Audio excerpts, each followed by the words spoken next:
Hey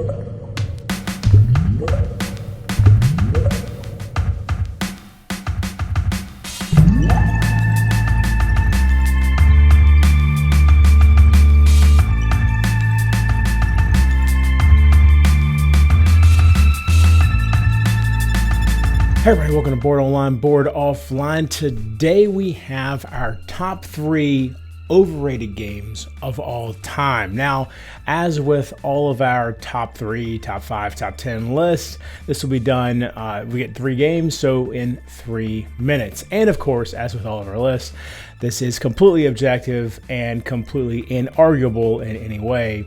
This is the top 3 most overrated games, just scientifically. Before we get down to the list, I do want to mention our sponsor, Board Game Co. This is a fantastic website where you can buy, sell, and trade games. They have a great selection of games for you to choose from. If you're just looking to build out your collection, go check them out. They have all kinds of fantastic games in stock. Alex is always figuring out what the next hotness is going to be, what the old hotness that he still needs to have in stock is, and what the current hotness is. He keeps fantastic games in stock, so be sure to check that out. He also is always looking to buy games from you. So if you go over there, they have a real easy to use system for selling games. Check it out. They, one of the ways that they keep great games in stock is by buying games from other people. They have a great used game market going over there. Now, part of that, having used games in stock, is they will trade games. They have a great trade system too. So if you have a Board Game Geek account and you go over to Board Game Geek, you have built a trade list on Board Game Geek, as many of us have. You can then take your Board Game Geek username, drop it into Board Game Co. The system will look at your trade list, compare it to their stock, and build a custom trade list right there on their website. It makes it very, very easy for you to use. Very easy to create a trade over there on Board Game Co. So be sure to check that out. If you do check them out, click on the link in the description below so they know I sent you over there. So before we start the timer, let me do mention, let's see, out of these 3 games, 2 of them I've played multiple times. One of them I've only played once, but was so disappointed with my first play compared to what I thought, how I thought I was going to be with this game. The one, and I'll go and tell you, it's the second one, the one in second place here. That's the one I've only played once, and I would happily play it or one of its versions again. Just to see if maybe I just had a bad first play, maybe something didn't work out right, maybe I got a rule wrong, but I feel pretty confident I was playing it at least 90% correctly, and it just wasn't quite what I was hoping for. So the other 2, though, I feel very confident. Number 1 and number 3, I feel very confident that I am pretty much done with it and don't really have any desire to go back to them. So without anything else, let's get right into the list with 3 minutes starting now. All right, so number 3 is Risk Legacy. Now with Risk Legacy, this has more to do with the fact that it is so often spoken of in sort of hushed tones, because it is the original Legacy game. It is the one that started the Legacy idea, without a doubt. The idea that permanent changes, that completely irreversible changes can be made to board games, and that there's a game mechanism there, which is a fantastic game mechanism. I love Legacy games. I've had a lot of fun with lots of them. I had a lot of fun with Risk Legacy, but going back to it, and after I had played it originally, I then went back to it and played some more because I didn't finish the campaign, and it really shows its...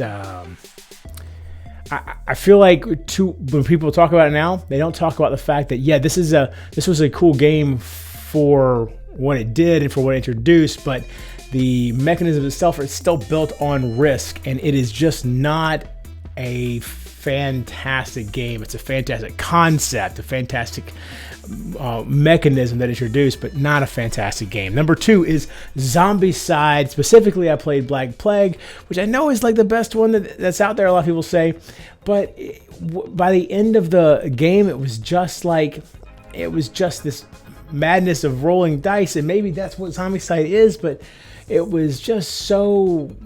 didn't feel like there was any choices with what we were doing. We were just randomly drawing from you know, this item deck or whatever, and the whole thing just seemed like there were no choices, no meaningful choices. Everything was just run around, fight, run around, fight. Whereas there's lots of similar, you know, dungeon crawl-ish games that I've played where there's plenty of great choices and lots of running around and fighting, but also plenty of great choices. And Zombicide just didn't do it for me. And then number 1 is Lord of the Rings living card game. And this one, I will stand by my opinion of this till the day I die.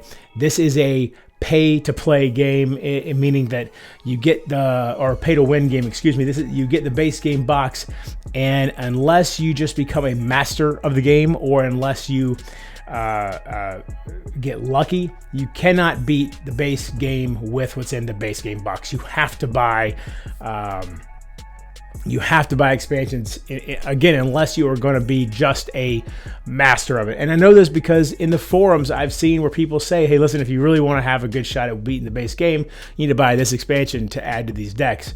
So that completely turned me off. I'm down with the LCG idea. I think the LCG idea is fantastic, but I want the base game to be playable with the base game. I don't want to invest my time. I don't want to have to go buy expansions just to fully enjoy the base game or to beat the base game.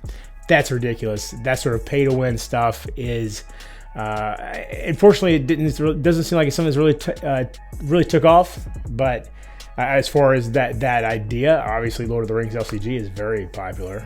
I believe it's still very popular. I know it was back when I did my review of it back in the day. But there you go. That's my top 3 in 3 minutes most overrated games. Hope you enjoyed this video. If you did, please give it a thumbs up. If you like my channel, please subscribe. We will have our top 40 favorite games of all time coming up in May. Very excited to get to that list, see what is new on there. And until next time, for Bored Online, Bored Offline.